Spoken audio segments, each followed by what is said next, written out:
Welcome, everybody. Thank you for joining us. And thanks to Sean Stone, who's a filmmaker and a humane observer of the condition of our country and the world. I'd like to ask you, Sean, what you're doing now in these days. What projects do you have going on? Sure. Um, we are deep into a docu-series about the Russiagate investigations, right? Focusing on how they went after Mueller and the FBI and company targeted Flynn and Papadopoulos, Carter Page. And then we will also share the stories of Roger Stone, Giuliani, Tucker, Bannon are all featured in this series. What are you going to? This is a documentary for release how, or what are you going to do with it? What do you hope to do? Yeah, well, we're not sure exactly. We definitely will self-distribute. We'll definitely get it out on like Salem Now and Amazon Prime and other platforms. We're really, you know, working hard to get it out before the election, even if it's just a few days before. Really hoping to get an audience awareness and remind them of everything that was done as far as the weaponization of our justice system with the lawfare and whatnot, against all of Trump's allies who were basically pro-Russia. So anyone that was saying anything sympathetic to let's work with Russia, right? People like Flynn, people like Papadopoulos, Carter Page were targeted because they were essentially saying we need to change our orientation to Russia. They were painted as Russian agents as a Yeah. result. Okay, good. So, right now, as you've heard, I'm sure the uh, administration is apparently preparing the decision to uh, or to implement a decision to give uh, long-range missiles for use through Ukraine to attack deep inside Russia. And Putin has commented that will change the situation. Um, so maybe you could say something about that if you want to, but I also want to ask you, who is doing this really? Yeah. What Yeah. is Well, what is this? exactly. I mean, this is not Joe Biden is a neocon or whatever's left of Joe Biden.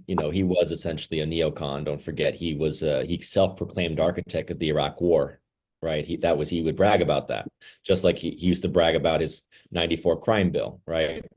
He also at one point bragged that he was one of the authors of the Patriot Act before. Remember that originally, before it was the Patriot Act, it was written in the wake uh, of the OKC bombing. And thereafter, basically, they designed this, as you know, the Patriot Act was written and in place when 9/11 happened. They didn't come up with this 1,000+ page document in a few days that had already been basically, they were sitting on it, waiting for it to be released. So, When was the Patriot Act exactly? well, remember, it came forward in the late 2001, right in the wake of 9/11, but it was Right. written before that. And this Okay. was talked about that essentially that had been developed in the wake of the Oklahoma City bombing. Remember, a lot of the same sort of, how do you say, the preconditions were there. And so they needed something like a 9/11 to then implement this Right. vast, expansive Department of Homeland Security, the centralization of authority and surveillance and all this, right? So it changed the whole apparatus. But Biden would brag about being one of the authors of the Patriot Act. So, he's historically more neocon than not. And at the same time, he's not in charge of this response. Maybe, at some level, maybe he's involved, but he has a choice. He could say, look, I'm willing to talk to Putin, right? That's what Trump would say, right? I'm willing to Yeah. call Putin and let's work out the peace terms. The United States has not once offered peace terms, let alone allowed it, as we know, right? The US and the UK, right? Johnson went over there and basically squashed the deal that Zelensky would have probably taken with Putin in the early days of the war. And as we know, there's never been any overture for peace from the West, be it through the UK-US alliance, right? NATO, all that. They do not want to see peace. So what's happened is a general escalation, as you know, through the last 2+ years, 2.5 years of the war.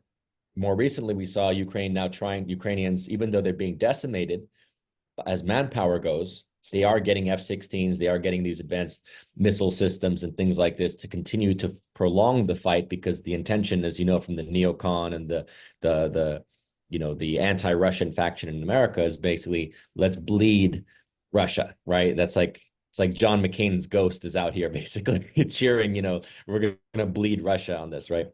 And they're escalating, as you know, the long-range missile system, because it would give them ability to potentially launch into, let's say, Moscow and other cities. This is partly why, as you know, Putin was always against NATO expanding to Ukraine, because he recognized that once NATO gets into Ukraine, it will give them that long-range missile capacity to be able to basically have a first strike capability into Russia and to provoke and to strike Russia. So he always said there's a red line, and that's why he's fighting. And so the idea of bringing these missiles in will escalate the situation. Trump talked about it in the debate, basically saying, you're stoking World War III. No one in the media takes that seriously, because we have a completely controlled, I don't even call it neocon at this point. It's just a press that basically believes in the idea of an American empire and essentially wants to see that, right? They want to see us Isn't that, fighting. it's illusory? It's not just bragging or something. It's illusions that are fatal, right? I mean, Yeah. they're not looking at reality in America. No, they're not interested in reality, as people like Bobby Kennedy have talked about, and others have said, other generals and whatnot. They're like, look, we don't have the infrastructure to fight this war the way that they're discussing. I mean, the idea of escalating into like a full-blown world war, we don't have the capability right now, the infrastructure internally, the machine tool capability. We're borrowing bullets from Korea, where we're kind of at a place where we don't know how we would respond to Russia's hypersonic missiles. And I think Putin has played it pretty cool thus far. But if we continue to escalate beyond red lines, we don't know what we can ultimately provoke and trigger, right? Now, I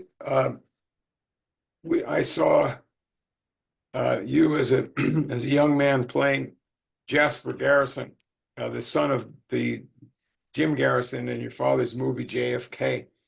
And I know that you've deeply studied the background of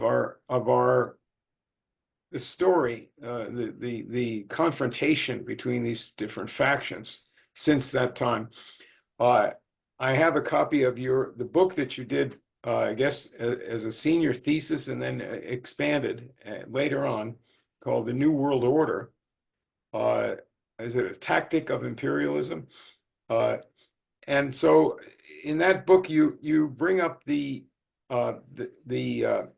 person of William Yandell Elliott, a man of significant influence way beyond the way he's known to the public. Who is that, and what does he have to do with the situation that we face now? Sure, sure.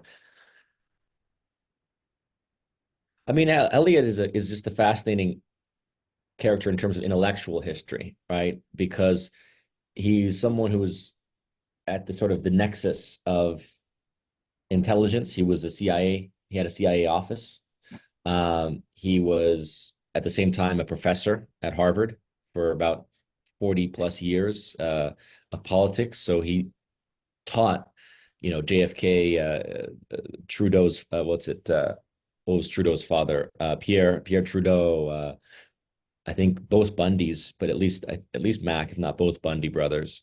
And then, and His then students at Harvard? they were all students, because remember, he was teaching. So it wasn't to say that they were all his disciples, but he taught all these kids, right, who became world leaders. And then he was also an advisor to the Rockefeller brothers, various of their boards. Remember the Rockefeller various boards and endeavors. So he's someone who's sort of at a nexus of big business, intelligence, education, and also advising presidents. By the way, he was an advisor, part of these brain trusts, right, for I think everyone after FDR, basically through probably through Nixon, because Kissinger basically was his main disciple, and as we know, became Nixon's national security advisor, then Secretary of State.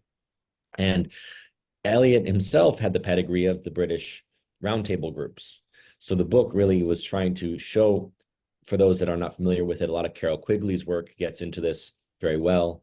The Cecil Rhodes, British imperialist, who one of his benefactors was Lord Rothschild, and very much he was a race imperialist who believed basically the British race was the great race of the earth, and was a very Yandell Elliott went over and was a Rhodes Scholar and was in Oxford and became sort of an adopted Brit, right?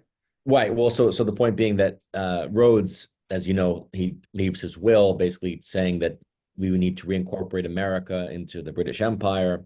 That becomes the basis for the Commonwealth, and then ultimately the New World Order concept of basically bringing the U.S. into these international controls, international treaties, ultimately moving away from sovereignty. That was always the intention, I think, of what they were moving towards, the British Empire, basically to say, listen, we don't have the manpower to force an empire, and to man it, with garrison it. The United States can help us, but ultimately we need to make this more about international norms and treaties and things like this, as we see down to the present day, right? The language around, we have to support Ukraine against Russia because of NATO, because of our international alliances. You see, that's what the New World Order has created. It's created international norms where the United States doesn't have an interest in keeping Ukraine separate from, keeping Ukraine sovereign. I mean, yes, in theory, we might like that, but we don't have a national interest in Ukraine's sovereignty, only because of our alliance agreements that have been set up with NATO and whatnot. We've created this structure whereby, as you know, with the First World War, you can trigger war by alliances that entangle you into escalating conflicts. So going back to the British, Cecil Rhodes sets this up, the Rhodes Scholarship. I don't know if Eliot was a Rhodes Scholar or not, I can't recall, but he was trained by one of the Roundtable group in Oxford, Lindsay. And so that got me into the Roundtable groups and the people who were very influential in basically creating that First World War, as we talk about in the book. The British, with their entangling alliances and whatnot, they already saw the war with Germany was coming, and they established these alliances to ensure that when the war happened, they would be able to prevail. Ultimately, they needed the United States to step in. Thankfully, Woodrow Wilson was an Anglophile. He had people like Colonel House and others advising him, and essentially, he committed to the British when we should not have been involved in the First World War. We should have been a negotiator, but instead we've committed ourselves then to this Anglo-American special relationship that has essentially wed us to the empire ever since. And that's why we now talk about America like an empire, because of that special relationship. Let's go back in Yandell Elliott's, this great, mentor of the neocons today. Go back in his own personal heritage, his work in the South with the fugitives, with the agrarians. What was that about? What was that heritage? Yeah, I mean, the agrarians is I didn't study it too deeply. You had a bunch of sort of you could say like Southern unrepentant, Southerners who basically, who romanticized the South, pre-Civil War South, right? Exactly, romanticized it. Yep. Yeah, and I think there is something to that. Again, it's there's so many different. I say there are many different threads and strains in someone's life, so you can't necessarily boil everything down to, well, it's all evil, but it does help to understand. Remember, the South, as you know, was very much akin to the British aristocratic culture. And I think that, as we know, the British were supporters of the South during the Civil War. They almost supported them. They definitely were shipping weapons and goods to the South. The Russians, as you know, at the time, sent their fleet to the United States to basically ensure that the British didn't get involved militarily, because there was at one point a concern that the British might actually get involved to try to support the South in secession to break up the U.S. And in terms of Eliot's own work, if I recall, he was actually talking about not balkanizing, but essentially changing the dynamics of the United States into sort of like federation, place a different region, right? instead of having a nation. Yeah, almost like regionalization of the United States, like a general process Yeah. of balkanization in a sense, which I think was probably more indicative, as you said, of the British imperial mentality or modality of empire, right? You Yeah. to balkanize and And the separate. anti-state, anti-nation, that Yes, is rather the anti-national perspective of the secession leaders, which wasn't all the Southern leaders.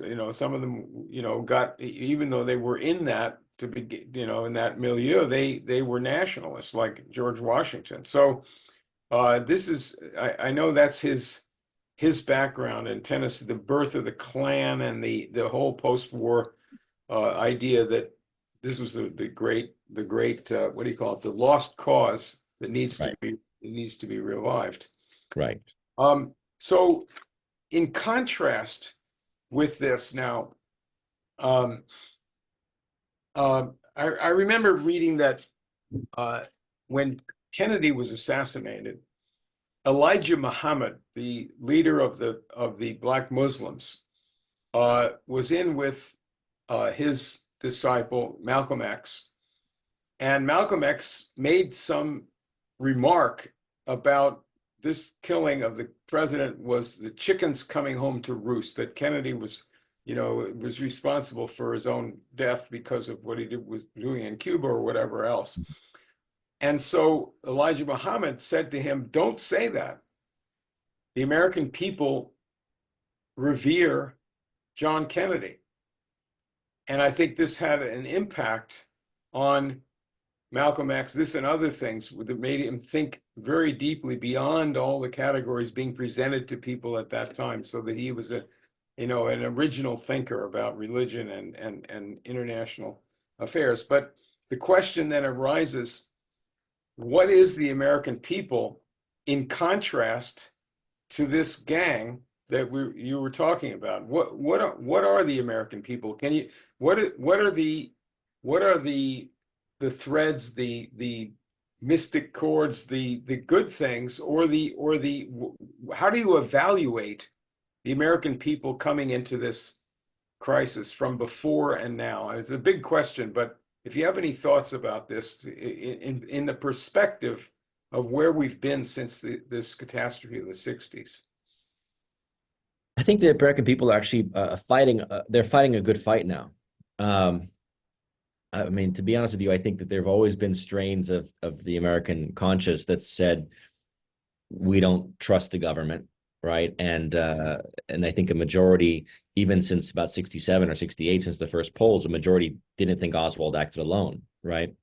But if you think about how the political system has played and manipulated the American people, um, it's a very interesting moment where since 2016, you had this realignment within the Republican Party of what they call, the MAGA movement, but essentially this idea of America first, which shifted from 30 years of essentially warmongering, right? From Bush Senior declaring, the New World Order and the war in the Gulf War, right?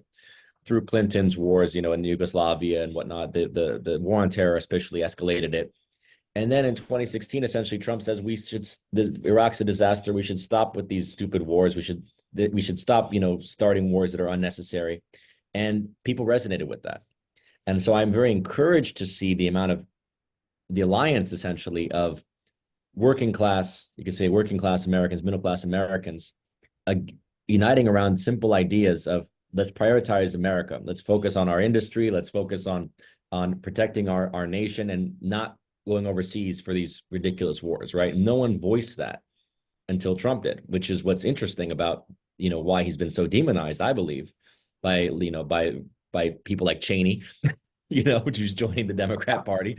Unbelievable that he's endorsed the Democrat Yes, after they called him the devil, right? exactly. Yeah. So you see this realignment of Cheney and the old school imperialist or the neocon Republicans with the modern Democrat oligarchy.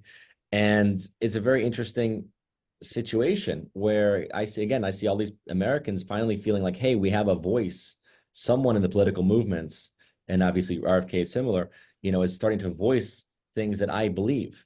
And I don't think we had that. We didn't have a candidate out there, maybe Ross Perot to a certain extent, right? But like we didn't really have anyone out there in the mainstream for the last 30 years saying this is ridiculous. What are we doing? What are we doing with this endless war thing? Why are we financing NATO? Why are we doing the, all these things that were just like they're there in the American DNA. They go back to a lot of patriots and nationalists in this country, but now the nationalist is called the fascist, right? So they've used this kind of this international mentality, this globalist mentality, to then say, oh, you're a nationalist, oh, you're America first, oh, you're a fascist, oh, you're racist, Well, all these this things, this right? goes back, if you take it back to Kennedy, who was for advanced steel jobs, for nuclear power, for dams, for the space program, for building up American industrial and scientific strength, Yeah, and sharing these things with other countries, so that our power and other countries' sovereign power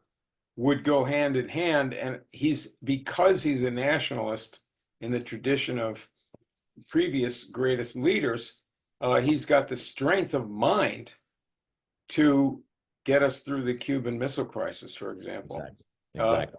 so now, if you look at people like Vladimir Putin and the president of China and other countries that we're not that don't seem so I don't know, so philosophical as them, in Iran and other countries.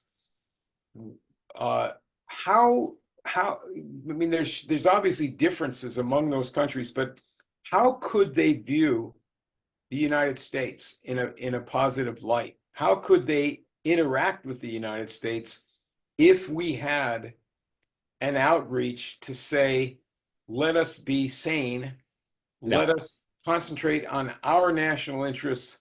We're sympathetic to your national interests. We want stability in the world, which stability only comes from progress, yes, really, right? yeah. Where people are satisfied. So how do you think these different countries, or some of them, might respond to an American sanity? Oh, well, I mean, look, I remember when my father interviewed Putin in the interviews, Putin was very, very diplomatic. He said, we look at America as partners, and yet at the same time that he was trying to basically look at the Americans as partners, the Americans are demonizing him and making him into a madman, right? So I think that there was the olive branch was there. I think that what happened, as I mentioned with Trump and the weaponization of the DOJ against anyone in his administration that was actually saying, let's actually work with Russia, right? We can work, on stabilizing the Middle East, for example, right? A huge issues with Islamicization at the time and ISIS and all these terror groups, and who's our natural ally against this is Russia. And rather than allowing us to formalize that, the media and the left and right both, right, Democrat and Republican both that are anti-Russia, basically kept Trump from being able to make that deal that I think would have been a natural step for us, right, in 2017, 18, 19. As a result, we have the Ukraine war with Russia, right? We have this escalation with the intention we talk about of potentially catalyzing a World War III. We've now seen Russia, China, Iran, and a whole host of other countries, namely around the BRICS, looking for new alliances financially and potentially militarily. So we've made the blunder that even a Kissinger understood not to make, right? Which was we basically pushed Russia and China together in their, in their alliance. And whether or not the Russians trust the Chinese or the Chinese trust the Russians is irrelevant. At this point, no one can deal with an imperialist America, and I think everyone's created so much resentment that we could essentially see tremendous blowback to our in our hubris, right? That we basically can take on the world. I think that we could see huge blowback because a lot of people like myself and others and you, I mean, we've lived through the decades where this is not the 80s and 90s anymore, when it was the declining Russia and when it was the irrelevant China, right? Now Yeah. we're in a place where these countries have manpower, military, economies. There's a whole burgeoning world out there, and I just think this hubris of the Western alliances, NATO and the British Anglo-American empire against the world will not survive, will not succeed. So I don't think anyone wants to see, from irrational actors, wants to see a world war and escalation of conflict. But but yeah, I mean, I don't think that the Chinese or Russians at this point, or their allies are naive that this war machine, this military industrial complex that Eisenhower warned about, has become so ingrained into the system that that they're basically are looking at every angle to potentially how they would succeed in a world war. And I don't think that we're thinking that way. So at one level, we're blustering and we're saying, yeah, we're gonna bomb Russia, we're gonna do this and that and the other. And it's like, okay, are you really ready for that? I ask people all the time. I say, oh, you want to support Ukraine? If it triggers World War III, are you okay with that? Oh no. Great. You're not thinking at all strategically about the consequence of your action. Right. So here we are in America blustering along with bravado. But I think when things actually, when it's like, when the check comes due, who's going to want to pay? Yeah. Um, I recently looked into a project that John Kennedy had on the you know in sight, and it was in a little not many yards offshore in Southern California. It was called the Bolsa Chica Nuclear Desalination Project. Did you ever hear of that? I remember that he was talking about doing he had a proposal, I know, to bring down water from the Northwest, the Pacific Yes, Northwest, Canada, this is part of right? that. And this was part of it, right? Yeah, so the project was the water from the Northwest was actually from Alaska. It was the North American Water and Power Alliance, NOAPA. It was to bring water from the Peace River, and I think maybe the Yukon River, that spills into the Pacific, and dig trenches, maybe use nuclear facilities to dig these big trenches, and get a whole bunch of gravity and nuclear uh, uh, electricity as you bring this down all the way to the U.S., to Mexico, to the Great Lakes, to Canada's eastern provinces. And part of this was also to develop this island right off the coast of the uh, Bolsa Chica, I think, State Park in Southern California, man-made island with a nuclear power facility to desalinate Mm. 1 million gallons of water per day. And so I know that Kennedy worked with people to change the International Atomic Energy Agency in cooperation with Russia and other countries to focus on that kind of a project. But his big idea, aside from doing this in the Middle East between the countries, was to do this in Southern California. And this is a different tradition of California engineering and great, great vision for a promising future for mankind. My father came out to California from the East right at, at the end of the war. So if you look at this kind of thing that we used to be involved in, and things that people are doing in a really visionary and exciting way to change man's future, what would you look forward to in terms of projects like this, Mm. both in the U.S. but also internationally? Sure, sure. I mean, look, I look at very practical, simple things. I mean, when I urge people about the concerns about the environment, for example, right? I think we have every right to be concerned about the environment, and yet the environmental narrative has been hijacked by the cult of global warming. So rather than focusing on things that we can agree upon, like, hey, let's have full recycling processes, right, for all this, this waste. Let's have, Nuclear have, waste, yeah. well, not just nuclear waste, but for all, I'm saying all our Okay, garbage and our waste, right? Full yes, recycling processes. that's Let's right. actually generate energy, for example, right? Let's have, nuclear thorium is a great tool. People are worried about, if people are worried about nuclear waste, thorium is a much cleaner form of nuclear that I know the Indians are very interested in, and I think Brazil as well. And basically, it's a very clean form that doesn't even, you can't proliferate it. You can't have nuclear proliferation with it. So it's a wonderful, alternative for countries that don't want to, build nuclear bombs or whatnot. They can develop thorium. But again, going back to the idea of, the global warming hoax is focused on things that are intangible, right? So they tell people, well, it's hot today. It's really hot this week. It's a heat wave. It's the middle of summer, but it seems really hot. Yeah, and it seems hotter than last year. Oh yeah, it does seem hotter than last year. And next thing you know, you're off on this whole like it's global warming craze. Well, then all that kind of when they started looking at, I think from the satellite temperatures and whatnot, they realized, oh wait, actually the temperatures are not rising. Well, now it's climate change, and oh, there's more tornadoes, there's more storms. Well, actually, no. If you look back historically, that's not true. So they use the manipulation of people's emotions and the heat or whatever it is, the event. There's a hurricane that just wiped out property, and you see that's global warming. Well, actually, no. There's more homes built on the coast than there were 80 years ago. So when that hurricane came, you didn't see property damage. So that's the difference, right? But they use the emotion of it to sell it. So I say, look, let's look at the statistical things. Like you can look at quantifiably, are there pollutants from gasoline, from car emissions or whatnot that we're breathing in? Okay, how can we work to clean those up? How can we clean up the pollutants in the water system so that we can drink our water? I mean, which you can't do, I don't think, anywhere in the United States is drink water from the tap, right? So like, how can we clean up our water systems, our rivers, our lakes? These are things that are tangible. You could quantify. You could say, okay, we're actually, you can measure that.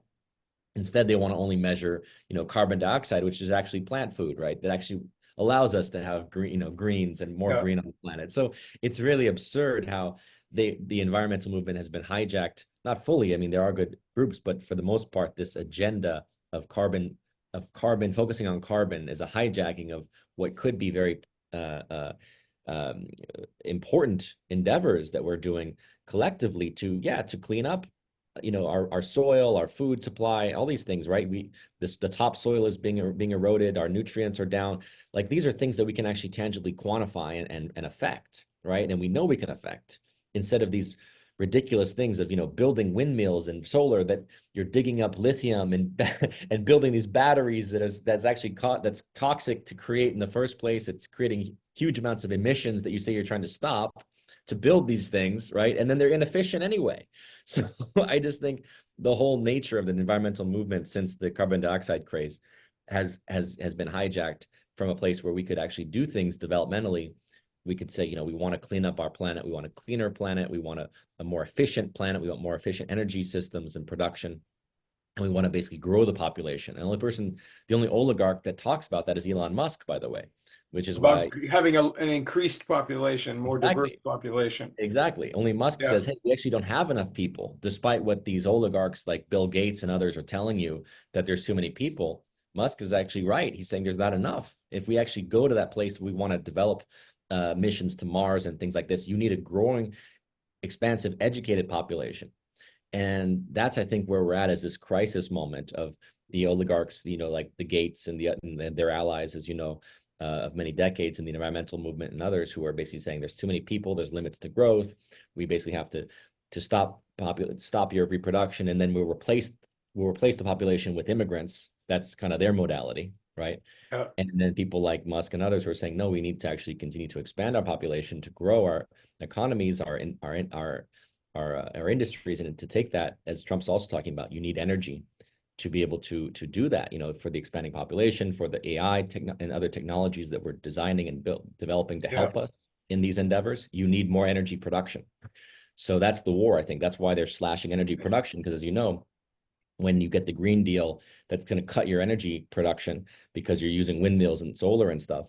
You're not going to be able to sustain a population where we are now. Especially for the countries that are behind, having Yeah, been suppressed in their industries, like Africans who don't have electricity.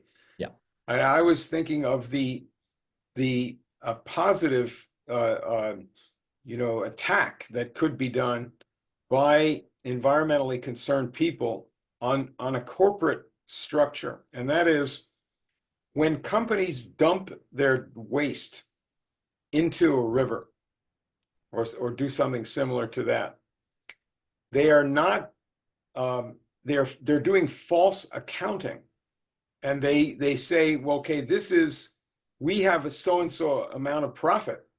Well, you have not booked the Mm, cost of cleaning this stuff up or recycling it. right.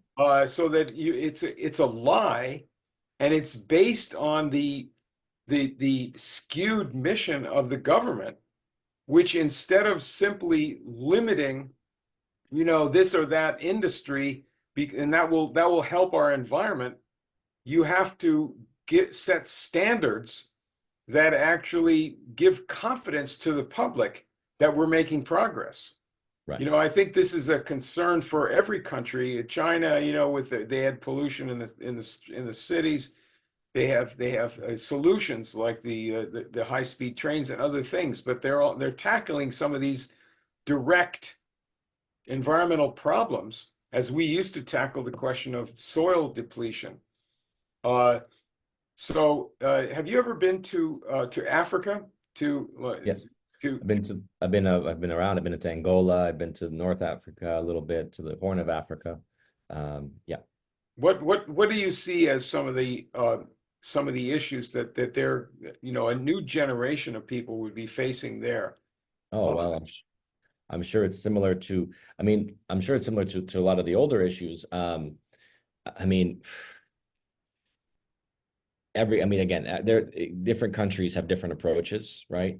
You have a shift out of colonial, the colonial era, as we know, has been very difficult for the African countries in general. A lot of it has to do with ownership and corruption deals, right? A lot of the corrupt leaders in African countries have made deals to basically sell their minerals and their resources, right, to European and American corporations, and becomes an extraction deal, right? So basically, we extract, or the West extracts the resources it needs, and they get whatever, they get dollars for it, or they sell whatever resource for dollars in exchange for dollars, right?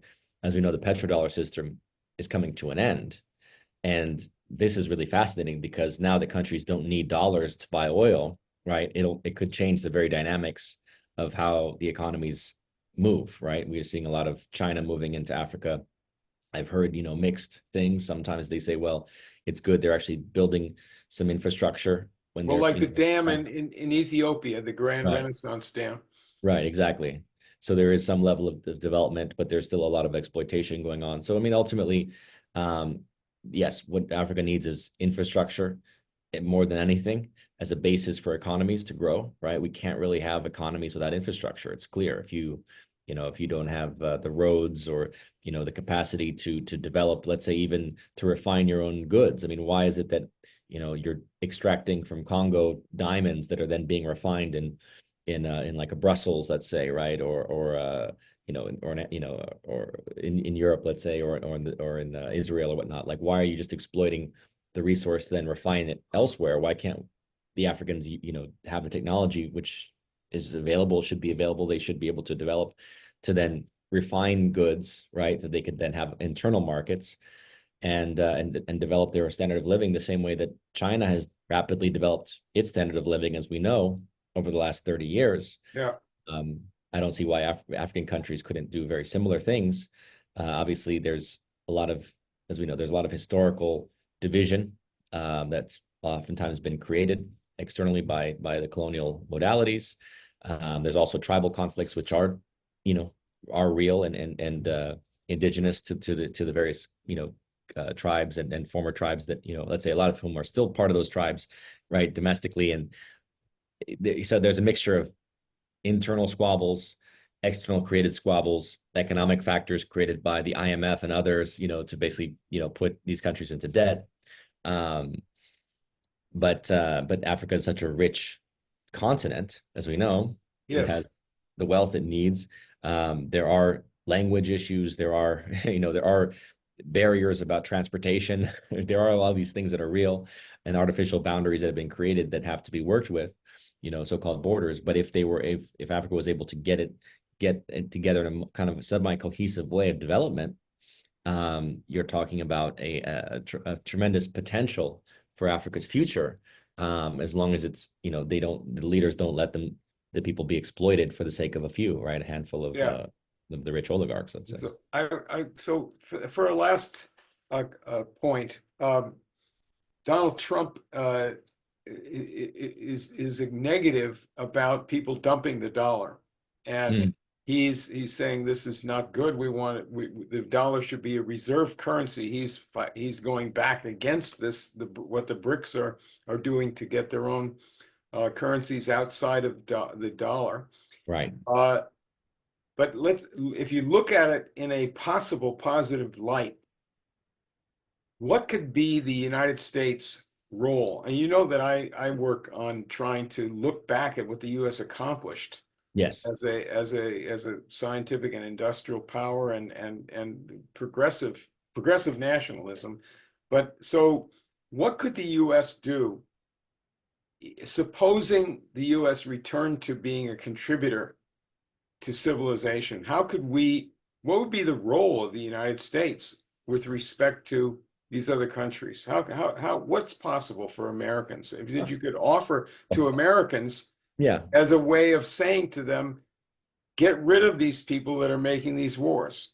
Yeah. What role Right. could we play? Exactly. I mean, we could be the model, which is, my vision for America is, we should be the model for the world. That's why people come here. That's why the migration is, has always been a driving force of America's growth, right? People want to be part of a society that allows them to be free, to pursue their endeavors, to be able to, dream and have to have a middle class life, right? At least. So what is the middle class life predicated on? It's predicated on technology, right? It's predicated on infrastructure services that we're talking about. A society that we're not building you know, from the ground up. Thankfully, we've inherited, these cities and these infrastructures that have been given to us, but we're not taking care of them. So you end up with these cities that are completely run down, right? The infrastructure is shot.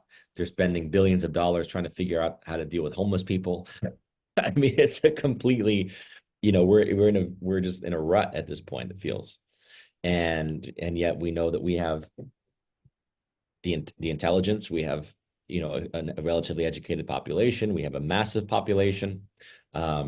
We've got, this land, which itself is full of resources, but we the people are the major resources. We are the creators, the drivers of the innovation.